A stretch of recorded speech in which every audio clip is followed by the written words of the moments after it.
Let's talk about team placement. That's a question that I get asked a lot as cheer coaches go into tryout season. Now, I am a big advocate that the coaches should select the team. I do understand that there's certain situations where you need to bring in outside judges. However, you can watch other videos that I've made and articles that I've written that I think it's really important that the coaches and the coaching staff in your program should be making that selection because you're the one who has to stand by it. And I do feel like it gives you credibility as a coach when you're the one selecting your team. I think cheer coaches have a lot of struggles with this because of the nature of cheer and how parents can think that you're being biased or you're being subjective in some way. And the most important thing that you can do is remove the subjectivity as best as possible. You can do that by number one, being very clear with your expectations of what you're looking for. So, whether you're determining team placement, varsity, JV, C team, or you are making actual cuts from the team, make that very clear what you are doing. I just had my tryout meeting and I have a 2-page sheet that I can give you access to of how the scoring is and what exactly we're looking for. So, first of all, you're going to set your expectations, make it really, really clear. So, for example, you need to look at your team level. So, if your current varsity all has standing tucks, you're probably going to require that. That's not personally at the level my school is at. We're a small school. And so I have a different level. They need a very solid round off. They need to be able to perform that in a competition routine. Having a back handspring or more will definitely add to that. Being able to demonstrate that they can do a back walkover would show that they have the ability to get a back handspring. So I make that extremely clear. I make it very clear that if they have those stronger tumbling skills and maybe they're still working on the other aspects, that will be a little more heavily weighted to make the team. I make it very, very clear what stunting skills. So you always want to do it just maybe at a little bit lower level than what your varsity team had the year before. So we're talking about making a varsity team. So I made that very clear that you need to be able to base, back spot, or fly in a liberty. Extensions, obviously, that you need to do, and make that very, very clear. Now, if you have super elite level stunts, then your level is going to be higher. If you're a newer program and you don't quite have extensions, a really solid prep, maybe an overdrive prep where they drive them all the way up and then settle in here would be your requirement. I also say about stunting skills that if you can do more than one position, then that is an extra benefit as well. I make it very clear on jumps. You need to be able to have solid technique on your jumps. Maybe they don't have to necessarily be as high, but we are also looking for the vertical and the flexibility. So if maybe you have some athletes trying out that are new to cheer and so they're really learning the concept of jumps, but they have a really high vertical and they're very flexible. I've had dancers come into the program, so they do their jumps and leaps a little bit differently than we would in cheer, but seeing that they have that ability would also be more favorable for them. So making that very, very clear with the jumps. And then also the cheer and the dance. So we're not only looking for proper technique of motions and spirit and voice, but also the ability to quickly pick up on the motions and on the routine. I actually give my routines out on video prior, and I know that's different than what a lot of programs do, but because I'm in a small school, I have cheerleaders that are in every single spring sport offered at the school. Plus, I have competitive dancers and gymnasts and cheerleaders. And so it's really important that they learn it. So if they show up to the clinics, the tryout clinics, and they know the material from the video, that shows me they're putting the work in on the outside. And then also just when I'm moving quickly, like, okay, we're going to learn counts to the stunt. I made it very clear at the tryout meeting that if you are going to be at a varsity competition level, I can't sit here and explain what these 8 counts mean and go over the counts repeatedly. I need to be able to say it once and you need to pick up on it very quickly. If you are not in that stunt and I am saying we're doing it on these counts, if I sub you into that stunt, you better know the counts. I'm not going to re explain it. I make that extremely clear at the tryout meeting so they know that those are the things I'm also looking for as a coach, because I do get a lot of new athletes to the program that they don't know anything about cheer, but to see that they listen, that they're coachable, that's extremely important as well. I go over the score sheet with them. This is what we're scoring on. I also go over team composition because I explain to them that in a football team, if everybody wanted to be a quarterback, you would not have a team. That you need people who will be on the line. You need wide receivers, you need linebackers, you need all those positions.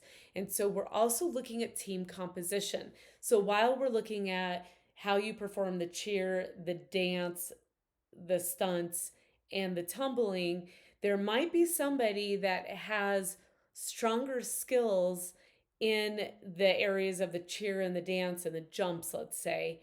However, if I need a back spot and that athlete doesn't is not a back spot, then I'm probably going to go with the back spot. And that back spot, if they have that potential, obviously, but we need to make up stunt groups. And that's why I even say if you can do multiple positions, that's helpful. Obviously, if you are 6 feet tall, you're going to be a back spot. You probably won't do multiple positions. In the same regard, some of these new little freshmen that come in, they're probably only going to be a flyer. And so, really, on my team, you're competing for maybe 3 or 4 spots to be a flyer, or 3 or 4 spots to be a back spot.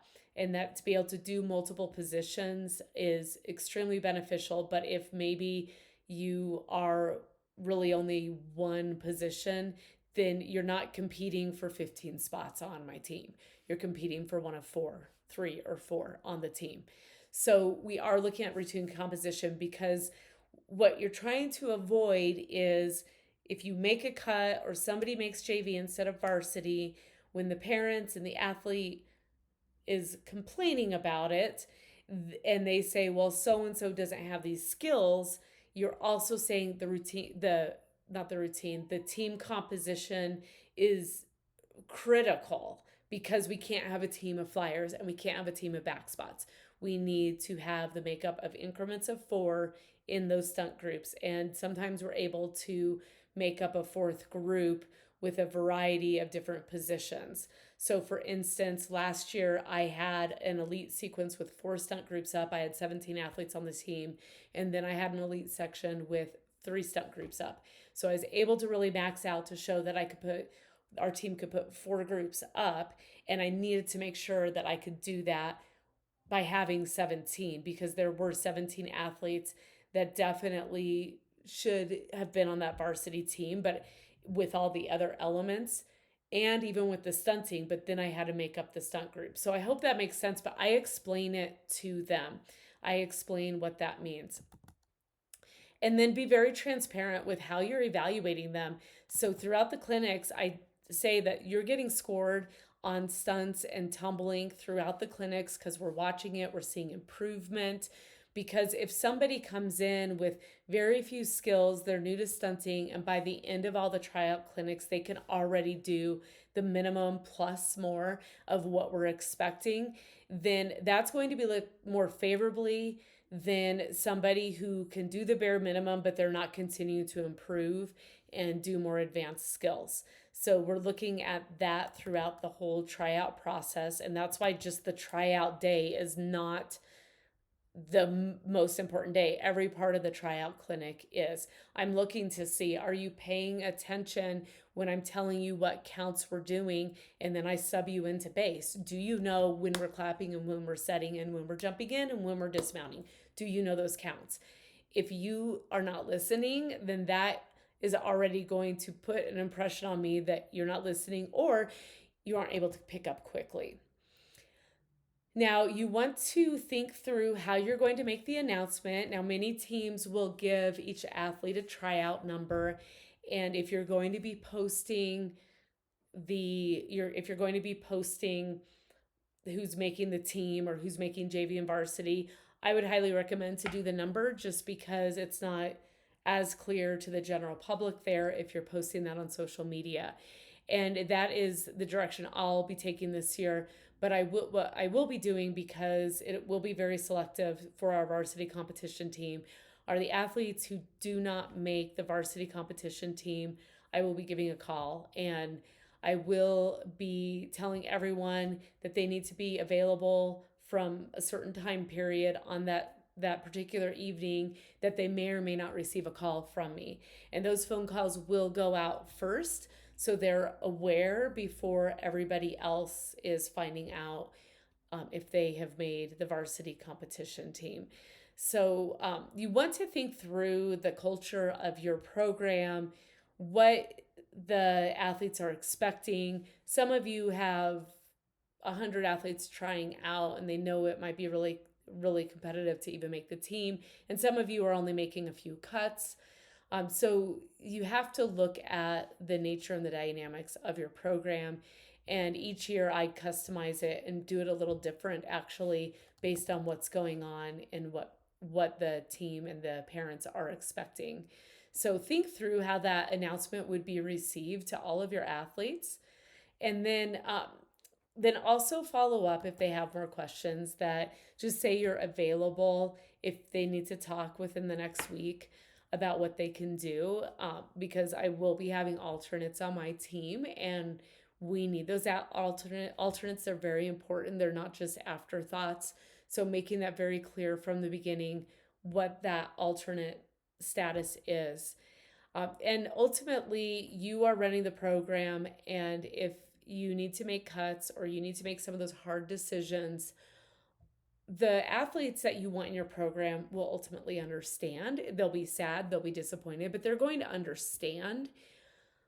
Those that really get upset, they're probably not the right fit for your program. And I hate saying that because it is understandable why they're so upset, but make sure that you're very clear about how you're selecting the team and how you're going about it. Make it clear that you're a sport, that just like how the basketball coach is going to have to place their athletes on different level teams, you are doing the same thing as the coach of the team along with your coaching staff. And make that really clear. Make them know that you are a sport and you're treating it this way, and you're treating it very similar to how other sports in your school will select their teams. And I'll tell you this much, I don't think there's a score sheet for almost any other sport. It's what the coaches are thinking as they're observing. So I think cheer is probably the least subjective as far as coach's opinion, when you have like actual scores for every little area of what you're scoring them on, when you're really clear about what you're looking for. And we the decision that the coaches make should be respected.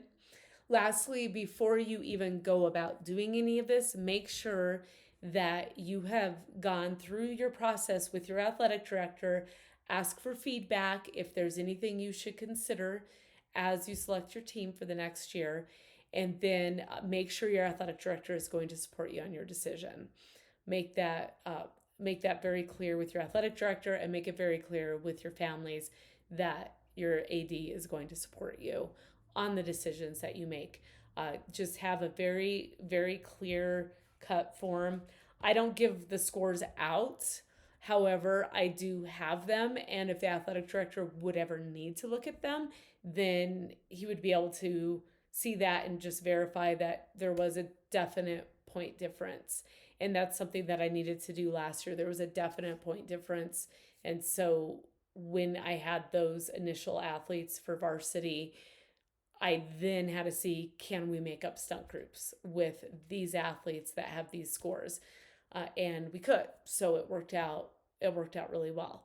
I'll have to do the same thing this year because it's a whole different group of athletes. So I hope that's been helpful for you as you do your your tryouts and how you're going to make it really clear. This is very delicate, but let me leave you with this.